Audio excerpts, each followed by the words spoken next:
ಕ್ರಿಸ್ತನಲ್ಲಿ ಪ್ರೀತಿಯುಳ್ಳಂಥ ದೇವ ಜನರೇ, ನಿಮ್ಮೆಲ್ಲರನ್ನ ಅತಿ ಬೇಗನೆ ಬರಲಿಕ್ಕಿರುವಂಥ ನಮ್ಮ ಕರ್ತನಾದ ಯೇಸು ಕ್ರಿಸ್ತನ ಹೆಸರಿನಲ್ಲಿ ವಂದಿಸುವಂಥವನಾಗಿದ್ದೇನೆ.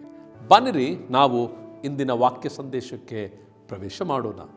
ಇಂದಿನ ಧ್ಯಾನಕ್ಕಾಗಿ ನಾವು ಆರಿಸಿಕೊಂಡಂಥ ಅಂಶವು ಶಿಷ್ಯತ್ವದ ಕುರಿತಾಗಿ. ಶಿಷ್ಯತ್ವದಲ್ಲಿ ಹಲವು ಪಾತ್ರಗಳಿದ್ದಾವೆ. ಒಬ್ಬ ಶಿಷ್ಯನು ನಾನಾ ವಿಧವಾದ ಪಾತ್ರಗಳನ್ನು ವಹಿಸಬಲ್ಲ. ಕರ್ತನು ತಾನೇ ಆ ಒಂದು ಕೃಪೆಯನ್ನು ಸತ್ಯವೇದದಲ್ಲಿ ಶಿಷ್ಯನಿಗೆ ಕೊಟ್ಟಿರುವುದನ್ನು ನಾವು ನೋಡುತ್ತೇವೆ. ಈ ಶಿಷ್ಯತ್ವದ ಮೂಲ ತಲಹದಿಯ ಉಪದೇಶ ಇದು ಪ್ರಾರಂಭವಾದದ್ದು ಹೇಗೆಂಬುದನ್ನು ನಾವು ನೆನಪು ಮಾಡಿಕೊಳ್ಳಬೇಕು. ಇದಕ್ಕೆ ಆಧಾರವಾಗಿ 2 ವಾಕ್ಯಗಳನ್ನು ಸತ್ಯವೇದದಲ್ಲಿ ಅದರ ಉಲ್ಲೇಖವಾಗಿ ನಾವು ತೆಗೆದುಕೊಳ್ಳಬಹುದು.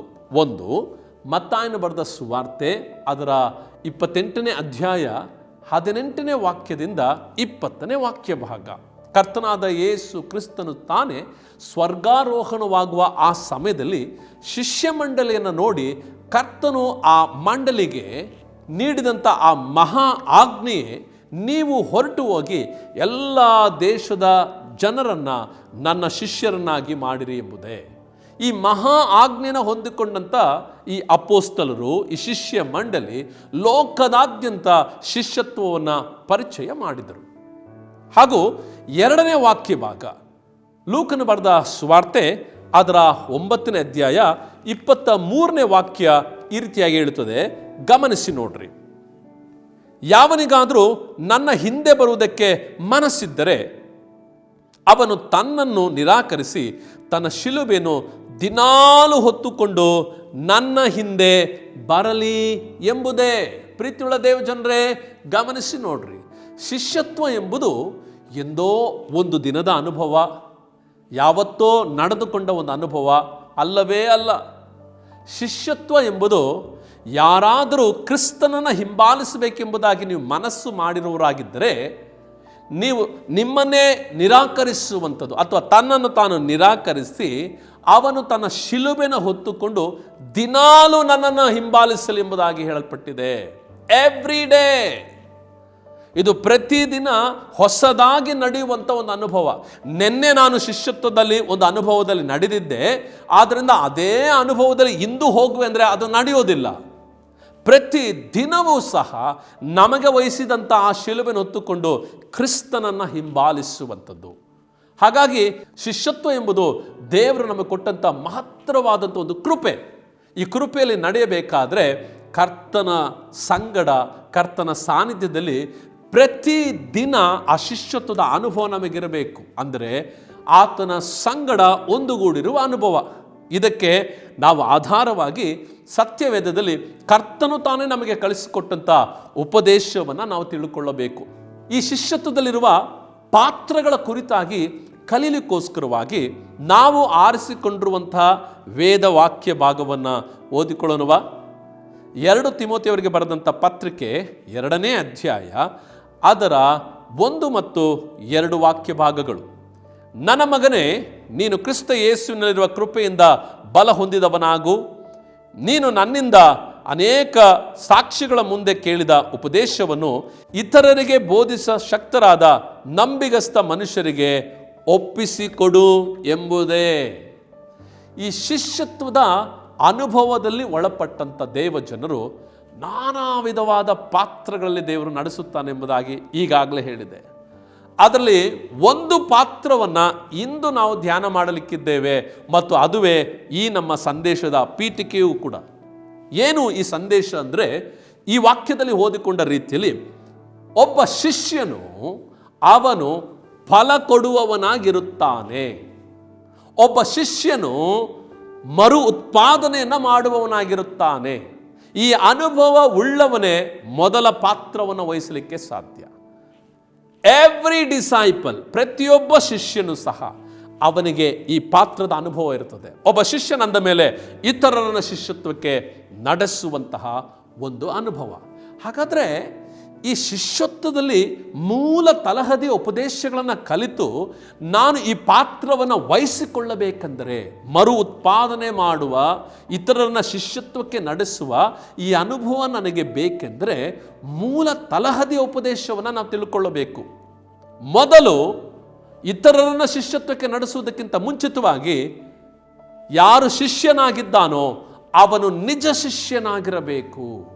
ಯಾಕೆಂತ ಹೇಳಿದ್ರೆ ಅನೇಕರು ಇವತ್ತು ನಾನು ಶಿಷ್ಯತ್ವಕ್ಕೆ ಒಳಪಡುವೆ, ನಾನು ಯೇಸುವನ್ನು ಹಿಂಬಾಲಿಸುವೆ, ನಾನು ಏನೇ ಆದರೂ ಕೂಡ ಕ್ರಿಸ್ತನ ಹಿಂಬಾಲಕನಾಗಿರುವೆ ಎಂಬುದಾಗಿ ಹಲವು ಬಾರಿ ತೀರ್ಮಾನಗಳನ್ನು ತೆಗೆದುಕೊಳ್ಳುತ್ತಾರೆ, ಹಲವು ಬಾರಿ ಸೋತು ಹೋಗ್ತಾರೆ. ಪ್ರತಿ ಬಾರಿ ತೀರ್ಮಾನಗಳನ್ನು ತೆಗೆದುಕೊಳ್ಳುತ್ತಾರೆ, ಪ್ರತಿ ಬಾರಿ ಸೋಲನ್ನು ಕಾಣುತ್ತಿರುತ್ತಾರೆ.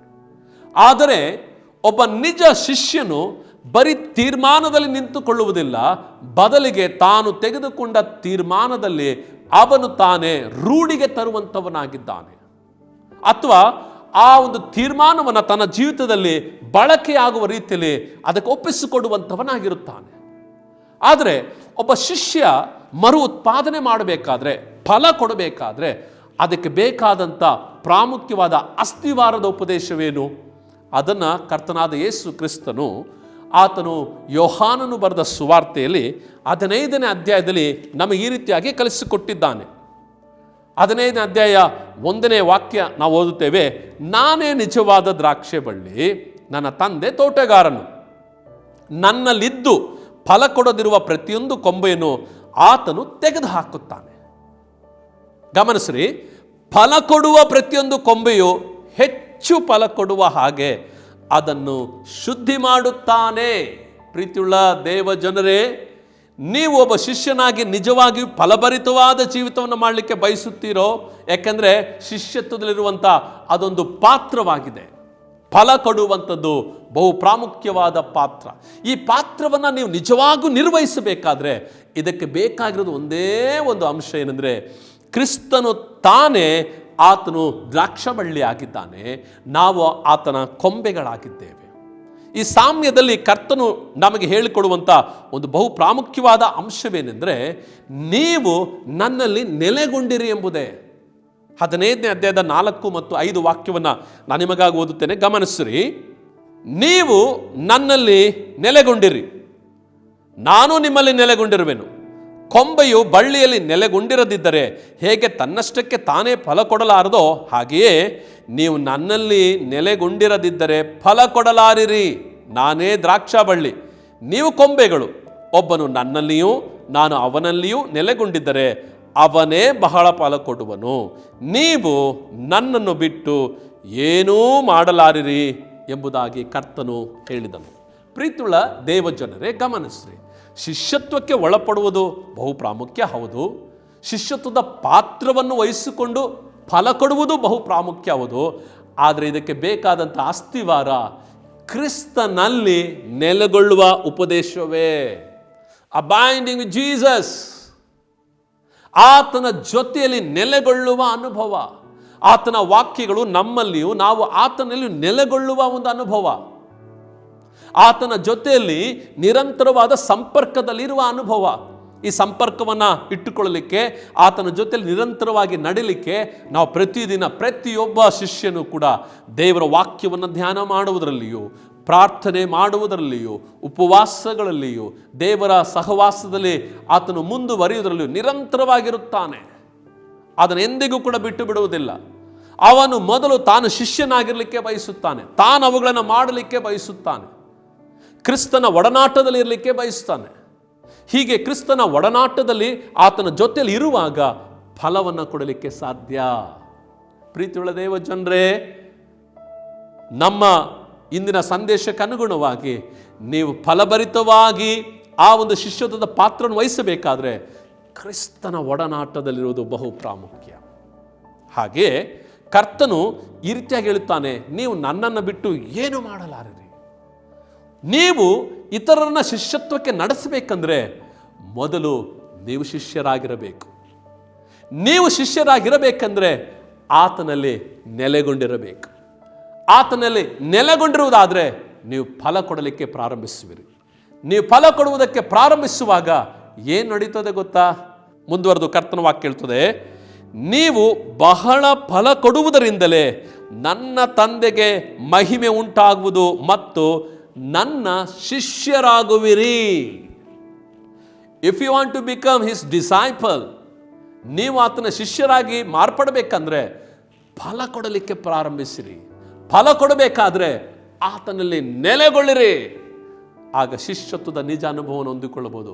ಹೀಗೆ ಶಿಷ್ಯತ್ವದ ಆ ಪಾತ್ರ, ಫಲ ಕೊಡುವಂಥ ಪಾತ್ರವಿದೆಯಲ್ಲ, ಅಥವಾ ಮರು ಉತ್ಪಾದನೆ ಮಾಡುವಂಥ ಪಾತ್ರವಿದೆಯಲ್ಲ, ಅದನ್ನು ಜಯಭರಿತವಾಗಿ ನಿರ್ವಹಿಸಬಹುದು. ಹೀಗೆ ಮಾಡಲಿಕ್ಕೆ ಎಷ್ಟು ಜನ ನಿಮ್ಮಲ್ಲಿ ಒಪ್ಪಿಸಿಕೊಳ್ಳಿಕ್ಕೆ ಬಯಸ್ತಿದ್ದೀರಿ? ಕ್ರಿಸ್ತನು ತಾನೇ ಎದುರು ನೋಡುತ್ತಿದ್ದಾನೆ. ತನ್ನ ಶಿಷ್ಯ ಮಂಡಳಿ ಮರು ಉತ್ಪಾದನೆಯನ್ನು ಮಾಡಬೇಕು, ಇತರರನ್ನ ಶಿಷ್ಯತ್ವಕ್ಕೆ ನಡೆಸಬೇಕೆಂಬುದಾಗಿ. ನೀವು ಶಿಷ್ಯತ್ವಕ್ಕೆ ಒಳಪಡದೆ ಇತರರನ್ನ ಶಿಷ್ಯತ್ವದಲ್ಲಿ ನಡೆಸಲಿಕ್ಕೆ ಸಾಧ್ಯವಿಲ್ಲ. ನೀವು ಒಂದು ವೇಳೆ ಆ ಶಿಷ್ಯತ್ವದ ಅನುಭವ ಇಲ್ಲದೆ ಇತರರಿಗೆ ಸುವಾರ್ತೆ ಸಾರಬೇಕು, ಇತರರನ್ನ ಶಿಷ್ಯರನ್ನಾಗಿ ಮಾಡಬೇಕೆಂಬಂಥ ಬಯಕೆ ಇರುವುದಾದರೆ ಅದು ಹೇಗಿರುತ್ತದೆ ಗೊತ್ತಾ? ಕರ್ತನಾದ ಯೇಸು ಕ್ರಿಸ್ತನು ತನ್ನ ಉಪದೇಶಗಳಲ್ಲಿ ಈ ರೀತಿಯಾಗಿ ಹೇಳಿದನು, ಒಬ್ಬ ಕುರುಡನು ಮತ್ತೊಬ್ಬ ಕುರುಡನಿಗೆ ದಾರಿ ತೋರಿಸಿದಂತಾಗುವುದು. ತೀರ್ಮಾನ ತೆಗೆದುಕೊಳ್ಳುವುದಲ್ಲ, ತೀರ್ಮಾನ ತೆಗೆದುಕೊಂಡ ನಂತರ ಅದು ನಿಜ ರೂಪಕ್ಕೆ ತರುವ ಶಿಷ್ಯರನ್ನಾಗಿ ಮಾರ್ಪಡೋಣವ. ಬನ್ನಿರಿ, ಹಾಗಾದರೆ ನಿಜ ಕ್ರೈಸ್ತರಾಗಿ ಅಥವಾ ನಿಜ ಶಿಷ್ಯರಾಗಿ ಬಾಳಲಿಕ್ಕೆ ನಮ್ಮನ್ನು ಒಪ್ಪಿಸಿಕೊಡೋಣ. ಕರ್ತನು ತಾನೇ ಈ ವಾಕ್ಯಗಳ ಮೂಲಕವಾಗಿ ನಮ್ಮೆಲ್ಲರನ್ನು ಆಶೀರ್ವದಿಸಲಿ.